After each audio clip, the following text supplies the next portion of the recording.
أعوذ بالله من الشيطان الرجيم بسم الله الرحمن الرحيم رب اشرح لي صدري ويسر لي أمري واحلل عقدة من لساني يفقهوا قولي أما بعد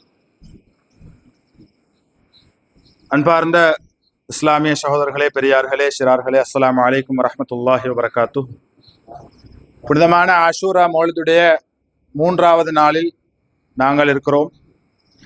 அல்ஹம்துலில்லாஹ், இந்த 3 நாட்களும் நாங்கள் ஓதிய மௌலிதுகளை வல்லநாயன் அல்லாஹ் சுப்ஹானஹு வ தஆலா கபூல் செய்து, இந்த 3 நாளும் யார் யாரெல்லாம் உதவி செய்தார்களோ, ஏனைய நாட்களும் யார் யாரெல்லாம் எந்தெந்த விதத்திலே உதவி செய்ய இருக்கிறார்களோ அனைவர்களுடைய உதவிகளையும் வல்லநாயன் அல்லாஹ் சுப்ஹானஹு வ தஆலா கபூல் செய்து அதற்கான பூரணமான கூலிகளை துனியாவிலும் ஆஹிராவிலும் எங்கள் அனைவருக்கும் தந்தருள் புரிவானாக. ஆமீன். அன்பார்ந்தவர்களே, இன்று இங்கு சொல்லப்பட்ட ஒரு விடயம்தான். இன்றைய நாள் இந்த ஹிஜ்ரி வருடத்தின் கடைசி நாள். இன்றைய மகரிபோட கடைசி நாள் தொடங்குது. நாளைக்கு மகரிபுக்கு ஹிஜ்ரி 1448 நாளுடைய 1வது நாள் ஆரம்பம். இந்த கடைசி கட்டத்துல நாங்கள் இருக்கிறோம். இந்த வருட கடைசியில் ஓதக்கூடிய துஆவுடைய அந்த விளக்கத்தை சொல்லும் போது சொல்லி காட்டினார்கள். எப்படி அந்த துஆவை ஓதுகின்ற போது ஷைத்தான் கவலைப்படுவான். இந்த வருஷமெல்லாம் நான் இவனோடு மல்லு கட்டி, இவனை கெடுத்து வலுகெடுத்து, இவனை பாவம் செய்ய வச்சு எப்படியோ நான் கஷ்டப்பட்ட ஒரே சாத்தில் இவன் இந்த துஆவை ஓதினத்தினால எந்த கஷ்டத்தை எல்லாத்தையும் எந்த முயற்சி எல்லாத்தையுமே இவன் நாசமாக்கிட்டானே என்று ஷைத்தான் கவலைப்படுவானாம். அந்த வகையில நாங்க ஓதின அந்த துஆட பரக்கத்தை கொண்டு, சரி இங்க ஓதின எல்லா மௌலிதுடையவர்களுடைய அந்த பொருட்டை கொண்டாவது இந்த வருடத்தில் நாங்கள் செஞ்ச எல்லா பாவத்தையும் அல்லாஹ் சுப்ஹானஹு வ தஆலா மன்னித்தருள் புரிவானாகும். இன்னும் நாங்கள் செய்த சொஞ்சமான அந்த அமல்களுக்கு நிரப்பமான கூலிகளை தந்தருள் புரிவானாகும். இந்த வருடத்தின் கடைசி கட்டத்தில் இருக்கின்ற நாம் நல்லா விளங்கிக் கொள்ளணும். எங்களை நாங்க கொஞ்சம் சுய விசாரணை செஞ்சு கொள்ளணும். முஹாசபா என்றொன்று இருக்கிறது இஸ்லாத்துல. முஃமின்களிடத்தில் முத்தகீன்களிடத்தில் இருக்கக்கூடிய ஒரு முக்கியமான ஒரு பண்பு முஹாசபா. என்ன என்றால், எங்களை நாங்களே சுய விசாரணை செய்து கொள்வது.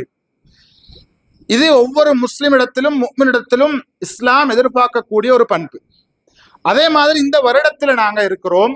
இந்த வருடத்தின் கடைசி கட்டத்துல இருக்கிறோம். இந்த வருடத்தில் எங்களால் நடந்த பெரும் பாவங்கள், சிறிய பாவங்கள், தவறுகள் என்னென்ன எல்லாம் நாங்க சிந்திச்சு யோசிச்சு அதிலிருந்து நாங்க விலகி அதற்காக அல்லாஹ்விடத்துல பாவ மன்னிப்பு கேட்கணும். ஏனென்றா யாரும் இங்கு இருக்கின்றவர்களாக இருந்தாலும் சரி, இல்லாதவர்களாக இருந்தாலும் சரி, எவ்வளவு பெரிய உத்தமர்களாக இருந்தாலும் அவங்களோட மனசுல அவங்களுக்கு மட்டும் தெரியக்கூடிய ஒரு உண்மை இருக்கிறது. அதை நிறைய பேர் அடைந்திருக்கிறார்கள், நிறைய பேர் அடைந்தும் அறியாதது போல் இருக்கிறார்கள், நிறைய பேர் அறியவே இல்லை. என்னண்டா, நாங்க ஒரு பாவி, நாங்க ஒரு மோசமான ஆள், நாங்க ஒரு அல்லாஹ்வுக்கு சரியான நன்றி செலுத்தாத ஆள் என்ற ஒரு எண்ணம் உண்மையான முஸ்லிம் முத்தகீனோட உள்ளத்துல இருக்கும். அதை அவன் சொல்லி தெரிய மாட்டான். அவன் அதை சொல்லி தெரியணும் என்று கட்டாயம் இல்லை. ஆனா அவங்களுடைய உள்ளத்துல அது இருக்கணும். அப்படி இல்லை என்றால் அவர் எவ்வளவு பெரிய ஆளாக இருந்தாலும் அல்லாஹ்விடத்துல அவர் ஒரு சிறந்த ஆளாக முடியாது. மக்கள் மத்தியில ஒரு சிறந்த ஆளாக இருக்க முடியும். இதற்கு நல்ல ஒரு உதாரணம் சையதுனா உமர் இப்னு கத்தாப் ரலியல்லாஹு அன்ஹு அவர்கள். அவர்களை பத்தி சொல்றது என்றால் நிறைய சொல்லேன். 2வது ஹலீஃபாவாக இருந்தவர்கள். ரசூல் ஸல்லல்லாஹு அலைஹி வஸல்லம் அவர்கள் சொன்னார்கள், அவங்களோட ஒரு விசேட பண்பு என்னென்றால், ஒவ்வொரு சஹாபிகளுக்கும் ஒவ்வொரு விசேட பண்பு. உதாரணமாக அபூபக்கர் சித்தீக் ரலியல்லாஹு அன்ஹு, அவங்களுக்கு சித்தீக் என்ற சிறப்பு பேர். அவங்களோட ஒரு ஸ்பெஷல் பண்பு என்னவென்றால், ரசூலுல்லாஹி ஸல்லல்லாஹு அலைஹி வஸல்லம் அவர்கள் எதை சொன்னாலும் உடனடியாக அவர்கள் அதை நம்பி விடுவார்கள், அதை உண்மை என்று ஏற்றுக்கொள்வார்கள். இது ஈமானில் உயர்ந்த ஒரு அந்தஸ்து. அதனாலதான் ரசூல் ஸல்லல்லாஹு அலைஹி வஸல்லம் அவர்கள் ஒரு கட்டத்தில் மேராஜுடைய சம்பவத்தின் பிறகு அபூபக்கர் ரலியல்லாஹு அவர்களுக்கு சிறப்பு பெயராக வைத்தார்கள், சித்தீக், உண்மைப்படுத்தியவர் என்று. அதே மாதிரி ஒவ்வொரு சஹாபிகள், எல்லா சஹாபாக்கள்ல ஆக கீழ்த்தரமான ஒரு சஹாபிகள் அல்லாத மற்ற எல்லாரிலையும் உயர்தரமானவரை விட உயர்ந்தவர். நபிமார்களுக்கு அடுத்து நபிமார்களுடைய சமூகங்களிலே மிகச்சிறந்த சமூகம் சஹாபாக்கள். அந்த சஹாபாக்கள்ல உமர் ரலியல்லாஹு அவர்களுக்கு ரசூலுல்லாஹ் ஒரு வச்சு சிறப்பு பேர் என்ன? ஃபாரூக் என்று சொன்னால் ஹக்கையும் பாத்திலையும் பிரித்து அறியக்கூடியவர். ஒரு விஷயம் ஹக்கண்டு பட்டால் யாருக்கும் பயப்பட மாட்டார், வெக்கப்படவும் மாட்டார். இது ஹக்கு, இது பாத்தில் என்று தெளிவாக சொல்லக்கூடிய ஒரு ஆள் தான் சையதுனா உமர் இப்னு கத்தாப் ரலியல்லாஹு அவர்கள். ரசூல் ஸல்லல்லாஹு அலைஹி வஸல்லம் அவர்கள் தான் ஃபாரூக் என்று பெயர் வைத்தார்கள். ஒரு கட்டத்துல பல கட்டங்கள் உமர் ரலியல்லாஹு இந்த சம்பவங்கள் இருக்கின்றன. அதோ பண்ணுவோம். உமர் ரலியல்லாஹு கட்டத்துல இருக்கின்ற சம்பவங்கள் எப்படி என்று சொன்னா, இந்த அவர்கள் ஒரு விஷயத்த ஒரு ஐடியாவாக ஒரு அட்வைஸாக ஒரு ஆலோசனையாக ரசூலுல்லாஹ்களுக்கு செல்லுற நேரம் அல்லாஹ் வஹி இறக்கி உமருல்லாஹ் சொன்ன சரி என்று இப்படி பல உதாரணங்கள் இருக்கின்றன. அதே மாதிரி உமருல்லாஹ் அவர்கள் ஒரு முறை ரசூலுல்லாஹ்ட்ட கேட்ட, யார் ரசூலுல்லாஹ், ஏண்ட கபூர்ல கேள்வி கேட்கறது எப்படி இருக்கும் எனக்கு கொஞ்சம் சொல்லுங்களேன். ஏண்ட அவங்களுக்கு மறுமையோட யோசனை. அவர்கள் மிகச்சிறந்த உத்தமர்களாக இருந்தாலும் நாங்க ஒரு பாவி, நாங்க ஒரு மோசமான ஆள், எங்கட கபருடைய நிலைமை எப்படி இருக்கும், மஹ்ஷருடைய நிலைமை எப்படி இருக்கும் என்று சிந்தித்து வாழக்கூடியவர்கள். இப்போ உமர் ரலியல்லாஹு அன்ஹு அவர்கள் ரசூலுல்லாஹ்ட்ட கேட்ட, யார் ரசூலுல்லாஹ், என்னுடைய கபர் எப்படி இருக்கும்? உமர் ரலியல்லாஹு அன்ஹு அவர்களை பார்த்து ரசூலுல்லாஹ் ஸல்லல்லாஹு அலைஹி வஸல்லம் அவர்கள் சொன்னார்கள், உமரே நான் சொல்லுன், உங்களோட கபரில் எப்படி தெரியுமா ஆயிக்கும்? முன்கர் நக்கீர் அலைஹிஸ்ஸலாம் அலைஹிஸ்ஸலாத்து வஸ்ஸலாம் அவர்கள் உங்களிடத்துல கேள்வி கேட்பார்கள். எப்படி? மன் ரப்புக்க, எல்லாருக்கும் தெரியும், உங்களோட ரப்பு யாருன்னு கேட்பார். நீங்க எப்படி தெரியுமா பதில் சொல்லுவீங்க? ரப்பி அல்லாஹ், ஏண்ட ரப்பு அல்லாஹ் தான் என்று சொல்லிட்டு அவங்கள பார்த்து நீங்க திரும்பி கேட்பீங்க, உங்களோட ரப்பு யாருன்னு. அப்ப அவங்க யோசிப்பாங்களாம், யாருமே எங்கள்கிட்ட பார்த்து இப்படி கேட்கல, நாங்க தானே எல்லாத்தையும் கேட்க. உமரே நீங்க கேட்பீங்க, அந்த முன்கர் நக்கீர் அலைஹிஸ்ஸலாத்தை பார்த்து நீங்க கேட்பீங்க, உங்களோட ரப்பு யாருன்னு. திரும்ப அவர்கள் பதில் சொல்லாமல் திரும்ப கேட்பார்களாம். எப்படி? வமன் நபியுக்க ஒமாதீனுக்க, எல்லா கேள்வியும் கேட்கின்ற பொழுது உமர் ரலியல்லாஹு அன்ஹு அவர்கள் தெளிவாக பதிலை சொல்லிவிட்டு, உமரே நீங்க பதில தெளிவா சொல்லுவீங்க, சொல்லிவிட்டு அவர்களிடத்திலும் திரும்பி கேட்பீர்கள். நீங்கள் உங்களோட மார்க்கம் என்ன, உங்களோட தீன் என்ன, உங்களோட கிபிலா என்ன, உங்களோட இமாம் என்ன, திருப்பி கேட்பீர்கள். அவர்கள் யோசிப்பார்கள், நாங்க எல்லாருக்கும் கேள்வி கேட்க மலக்க அவங்க தான், ஆனா எங்கள்கிட்ட கேள்வி கேட்கிறால் அது உமர் ரலியல்லாஹு அன்ஹு அவர்களாகத்தான் இருப்பார்கள். அப்படி அவர்களுடைய உமர் ரலியல்லாஹு அன்ஹு அவர்கள் அழுதார்கள், ஆனந்த கண்ணீர் வடித்தார்கள். என்னுடைய கபர் இப்படி இருக்குமா என்று இப்படி எல்லாம் புகழப்பட்ட ஒரு சஹாபி. இப்ப வாங்க விஷயத்துக்கு. உமர் ரலியல்லாஹு அன்ஹு அவர்கள் ஒரு விடயத்தை அறிந்து வைத்திருந்தார்கள். ரசூல் ஸல்லல்லாஹு அலைஹி வஸல்லம் அவர்களுடைய ஒரு அவர்களுடைய ஒரு ரகசிய நண்பராக இருந்தார் ஹுதைஃபத்துல் யமானி ரலியல்லாஹு அன்ஹு. அவர்களுக்கு சிறப்பு பெயர் ஒன்றும் இருக்கிறது, ஸாஹிபு சிர், ரகசிய தோழர். அதாவது ரசூல் ஸல்லல்லாஹு அலைஹி வஸல்லம் அவர்கள் நிறைய பகிரங்கப்படுத்த முடியாத சில ரகசியங்களை அந்த சஹாபி கிட்ட சொல்லி வச்சிருந்தார். அதனாலதான் மறுமை நாளுடைய அடையாளங்களை பத்தி நிறைய ஹதீஸ்கள் ஹுதைஃபத்துல் யமானி ரலியல்லாஹு அன்ஹு அவர்கள் மூலம் ரிவாயத் செய்யப்படுகின்றன. ஏன்?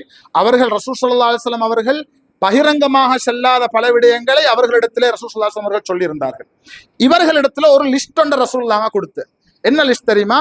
நான் தார இந்த லிஸ்ட்லீச்சியாக்கள் எல்லாம் முனாஃபிகீன்கள்.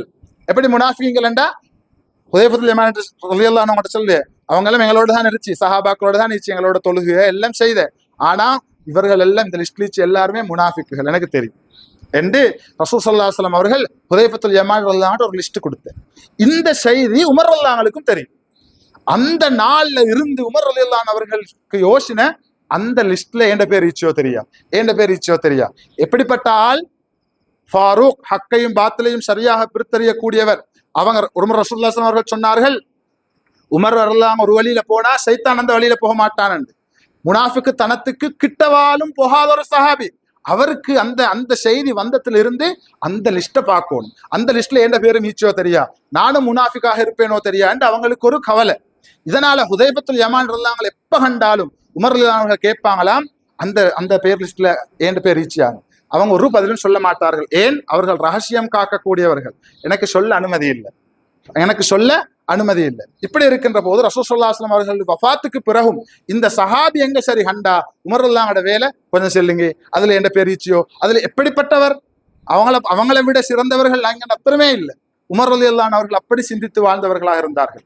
இப்ப அவங்க இந்த துல்ஹிஜ்ஜா மாதத்துல தான் கத்தியால குத்தப்பட்ட ஒரு மஜூசி, அபு லுஅலுஆ என்று சொல்லக்கூடிய மஜூசி முனாஃபிக் தோற்றத்துல வந்து உமர் ரலியல்லாஹு அன்ஹு அவர்கள் தொழுகை நடாத்தி கொண்டிருக்கின்ற பொழுது பின்னுக்கால வந்து நஞ்சூட்டப்பட்ட அந்த கத்தியால குத்தின உடனே அங்க இருந்தவர்கள் அபு லுஅலுஆவை பிடிச்ச, அவனும் அதே கத்தியால களத்தை வெட்டி கொண்டு அவன் செத்து போய்த்தான் முனாஃபிக். இப்ப உமர் ரலியல்லாஹு அன்ஹு அவர்கள் 2 நாள் அந்த நஞ்சூட்டப்பட்ட அந்த கத்தியுடைய விஷத்துல அவர்கள் இருந்தார்கள், சக்கராத்தில் இருந்தார்கள், 2 நாள் இருந்தாங்க. அந்த டைம்ல தான் அவங்க நிறைய வசியத்து செய்தார்கள். அடுத்த ஆட்சிக்கு தகுதியானவர்களை பற்றி 6 பேர் கொண்ட ஒரு குழுவை நியமித்தார்கள். இப்படி எல்லாம் செஞ்சு கொண்டிருக்கும் போது அவர்களுடைய மகன் அப்துல்லாஹ் பின் உமர் ரலியல்லாஹு அன்ஹு அவங்களை அழைச்சி ஒரு வசியத்து செஞ்சாங்க. என்னென்றால், எனக்கு ஒரு வேலை செய்யணும், ஹுதைஃபத்துல் யமானி என்ற அந்த சஹாபியை போய் தம்பிடுவோம். உமர் ரலியல்லாஹு அன்ஹு கடைசி கட்டம், ரைட்? உமர் ரலியல்லாஹு அன்ஹு போனா அந்த ரூட்ல ஷைத்தான் போக மாட்டான். உமர் ரலியல்லாஹு அன்ஹு வாயில அல்லாஹ் பேசிய, உமர் ரலியல்லாஹு அன்ஹு அவர்கள் ஹக்கையும் பாத்திலையும் பிரித்தறியக்கூடியவர். இப்படி எத்தனையோ சிறப்புகளை கொண்டு புகழப்பட்ட அந்த சஹாபியோட கடைசி கட்டத்தில் அவர் யோசிக்கிறார், அந்த லிஸ்ட்ல எந்த பேர் இருச்சியோ தெரியா, மகனே போய்த்து ஹுதைஃபத்துல் யமானிட்ட கேளு அப்படின்னு சொல்லிட்டு சொல்றாங்க. இல்ல, நான் கேட்டாலும் நீ அவர்கள் சொல்ல மாட்டார்கள், நான் கேட்டே செல்லல. ஆனா நான் மௌத்தானத்துக்கு பிறகு ஹுதைஃபத்துல் யமானிட்ட போய் ரலியல்லாஹு அன்ஹு அவங்கள்ட்ட போய்த்து கேட்கணும். அவங்க செல்லாட்டி நீங்க இப்படி கேளு, அந்த லிஸ்ட்ல எங்கட வாப்பட பேர் ஈச்சியோ இல்லையோன்னு மட்டும் செல்லும், வேற ஒன்னும் செல்லவான் என்று மட்டும் எப்படி சரி கேட்டது. அப்படி இல்லை என்று அவர்கள் சொன்னால் எனக்கு இன்னொரு ஆசை இருந்துச்சு. ரசூல் ஸல்லல்லாஹு அலைஹி வஸல்லம் அவர்களுக்கு பக்கத்தில் அபூபக்கர் சித்திக் ரலியல்லாஹு அன்ஹு அடக்கப்பட்டிருக்கிறார்கள். அதுக்கு பக்கத்துல ஆயிஷா நாயிட ஊடு. ஆயிஷா நாயி சொல்லி கொண்டிருந்த எங்கட வாப்பா அபூபக்கர் ரலியல்லாஹு அன்ஹு, ஆயிஷா நாயிட வாப்பா ரசூலுல்லாஹி ஆயிஷா நாயிட கணவர், அவங்களுக்கிட்டத்தான் நான் அடக்கப்படுவேன் ஒரு ஆசை வச்சிருந்தேன். ஆனா இப்ப எனக்கு ஆசை ஆயிருச்சு அந்த இடத்துல அடக்கப்படணும் என்று. ஏன் ரசூலுல்லாஹ்களோட அபூபக்கர் ரலியல்லாஹு அன்ஹு இருக்கணும் என்ற எண்ணம் முழுக்க ஆகிரத்துடைய எண்ணம்.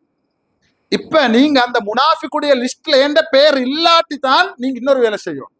எப்படி ஆயிஷா நாயிட்ட போய் கேட்கும், அந்த இடத்துல என்ன அதாவது எங்களோட வாப்பாவை அடக்கிறதுக்கு அனுமதி தாரா. பெரிய சம்பவம். இப்ப ஆயிஷா நாயிட்டு அப்துல்லாஹ் பின் உமர் ரலியல்லாஹு அன்ஹு அவர்கள் உமர் ரலியல்லாஹு அன்ஹு வஃபாத்தாக முந்தைய போய் கேட்டாங்க ஆயிஷா நாயிட்டு, இப்படித்தான் எங்களோட வாப்பாக்கு ஆசை அபூபக்கர் ரலியல்லாஹு அன்ஹுக்கு அடுத்த இடத்துல அடக்கப்படுகிறதுக்கு நீங்க என்னன்னு சொல்லு. அப்ப ஆயிஷா நாயி சொல்ல, வேறொத்தர் கேட்டேன்னா நான் விட்டு இருக்க மாட்டேன், உமர் ரலியல்லாஹு அன்ஹு கிட்ட சுட்டி நான் அந்த இடத்த கொடுக்கு என்று சொல்லி விட்டு கொடுத்தார். இப்ப வாப்பாட்ட சொல்லு, வாப்பா நான் ஆயிஷா நாயிட்ட கேட்ட, அவங்க ஓகே. அப்ப சொன்ன இல்ல இப்ப கேட்டு சரிவாயில்ல, நான் மௌத்தானத்துக்கு பிறகு கேட்கணும். இப்ப நான் ஹயாத்தோடிச்சு அந்த ஒரு பயத்துல அல்லது மரியாதையில அவங்க சொல்லிப்பாங்க, மௌத்தானத்துக்கு பிறகு போய் கேளுங்க. அதுவும் முனாஃபிக் லிஸ்ட்ல என்ன பேர் இல்லாட்டி தான் கேட்கணும். இல்லாட்டி ரசூலுல்லாஹி கிட்ட அபூபக்கர் ரலியல்லாஹு கிட்ட அடக்க நான் தகுதியற்றவன். கேட்கணும் எப்படி?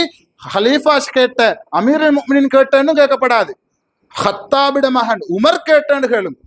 அப்படி கேட்டு அவங்க அனுமதி தந்தால் அந்த லிஸ்ட்ல என்ற பேரும் இல்லாட்டி தான் நான் நடக்கும். எப்படிப்பட்ட உத்தம சஹாபி தன்னை ஒரு கீழான மனிதராக கருதினார். இன்றைக்கு நாங்க கொஞ்சம் அமல் செஞ்சுட்டு, கொஞ்சம் ஏதோ ஒரு பதவி பட்டம் வந்ததுக்கு பிறகு, கொஞ்சம் நாங்க ஏதோ அறிவு படிச்சதுக்கு பிறகு எங்களை விட்டா ஆள் இல்லை. ஆக மோசமான ஒரு பண்பு.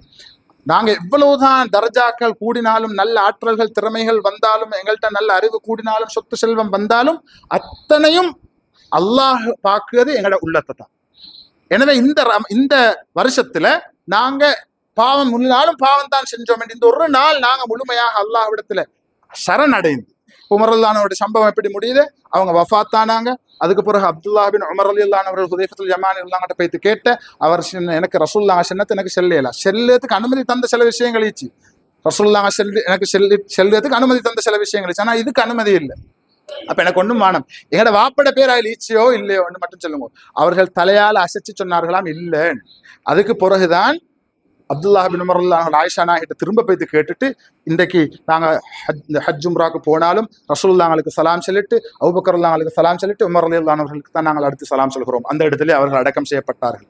எனவே இந்த நிலை தரஜாக்கள் உயர்ந்தது எந்த பதவியாலோ பட்டத்தாலோ அறிவாலோ செல்வத்தாலோ அல்ல, இவர்களிடத்துல இருந்த தவாது என்ற பணிவான எண்ணமும் நல்ல எண்ணம். ஒரு மனிதனத்துல நல்ல எண்ணம் உருவானால் நல்ல சிந்தனை உருவாகும். நல்ல சிந்தனை உருவானால் அவன் பேசுகின்ற பேச்சும் அவனால் வெளிப்படுகின்ற செயல்களும் அல்லாஹ் ரசூலால் பொருந்தி கொள்ளப்பட்ட பேச்சாக செயலாக இருக்கும். எனவே நல்ல எண்ணம் ஆக முக்கியம். இந்த வருடத்துல நாங்க நல்லெண்ணம் இல்லாம எந்த கட்டத்துல எவ்வளவு கட்டத்துல நாங்க இருந்திருப்போம். அல்லாஹ்விடத்துல தௌபா கேட்போம். அடுத்த வருடம் இதை நாங்க படிப்பினையாக பெறுவோம். நாளையில இருந்து 1448 ஹிஜ்ரி தொடங்குது. இந்த வருடத்தில் இன்னொரு சிறப்பு, 1447 ஹிஜ்ரி ஆண்டு ரசூலுல்லாஹ்வோட 1500வது மீலாது நபியை கொண்டு வந்த வருஷம்.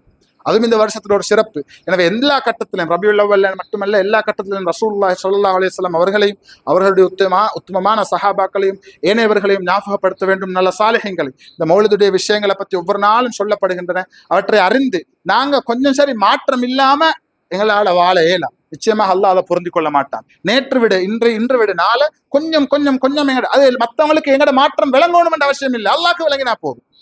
எங்கடா ஹாசிபு அன்ஃபுஸகும் கப்ல அன் துஹாசபு, நீங்கள் நாளை விசாரிக்கப்பட முன்னர் உங்களே நீங்க விசாரிச்சுக்கோங்க. இது இஸ்லாத்துல உமர் ரலியல்லாஹு அன்ஹுவோட கவுலும் தான் இது.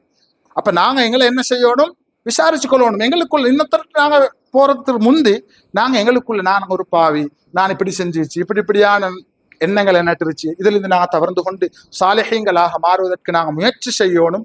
முயற்சி செஞ்சா நல்ல எண்ணம் வரும். நல்ல எண்ணம் வந்தா நல்ல சிந்தனை வரும். நல்ல சிந்தனை வந்தால் எங்களோட பேச்சு நட எல்லாம் சிந்தனை நல்லதாக மாறும். அப்படிப்பட்ட சாலிஹீன்களாக அல்லாஹ் சுப்ஹானஹு வ தஆலா எங்கள் அனைவரையும் ஆக்கி வைப்பானாக. யா அல்லாஹ் எங்களுடைய பாவங்களை மன்னிப்பாயாக.